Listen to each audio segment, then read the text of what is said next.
अस्सलाम वालेकुम। मैं मुदस्सर गोंदल इरफान और मलक साहब आपकी मेहरबानी मलक अदील साहब के तवस्सुल से गारे सौर पर हूँ और एक एक पत्थर हमें जान से ज़्यादा प्यारा है, क्योंकि आका अलैहिस्सलाम जब मदीना से मक्का तशरीफ़ ले गए तो यहाँ छुपने का मकसद काफरों से छुपना नहीं था, बल्कि उनको रूट को डाइवर्ट भी करना था, क्योंकि वो पीछा कर रहे थे। और आका अलैहिस्सलाम बहुत बुलंद चोटी पे जाके रुके, काफ़ी सारे दिन गुजारे और एक काफिर तलाश करते हुए कुछ उनके डेलीगेशन ऊपर पहुंचा भी, तो मकड़ी ने जाला बुना, फाख्ता ने अंडे दिए।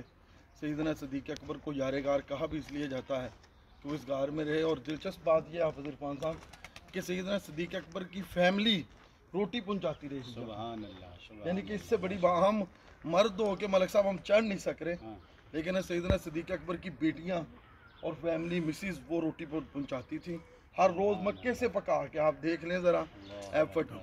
फिर उसके बाद आका अलैहिस्सलाम यहाँ रहे। और मैं यहाँ पर एक दिलचस्प बात आपको बता दूँ कि सैयदना सदीक़ अकबर ने इतना देखा था इस गार में हजूर के चेहरा अनवर को, इतना देखा था कि जब मदीने में गए तो हज़रत अबू बकर सिद्दीक़ के चेहरे पर हजूर के इतना नूर था कि शक्ल हजूर जैसी हो गई थी।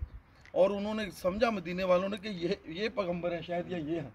फिर सैयदना सदीक़ अकबर ने अपनी चादर ऊपर की, उन्होंने कहा हाज़ा रसूलुल्लाह, यानी कि ये रंग चढ़ा था सैयदना सदीक़ अकबर पर हज़रत मोहम्मद मुस्तफ़ा का।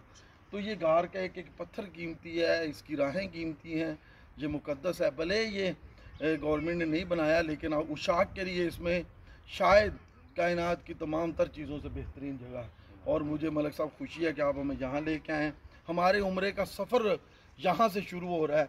उम्रा तवाफ़ हक़ है, हतीम हक़ है, सब कुछ हक़ है, लेकिन पैगम्बर जहाँ यहाँ चला उसकी फ़िज़ाओं को अपने मन में समोना ये और तरीका है जिसकी तरफ हम जा रहे हैं। आइए चलते हैं और कोशिश करते हैं कि ऊपर जाएँ।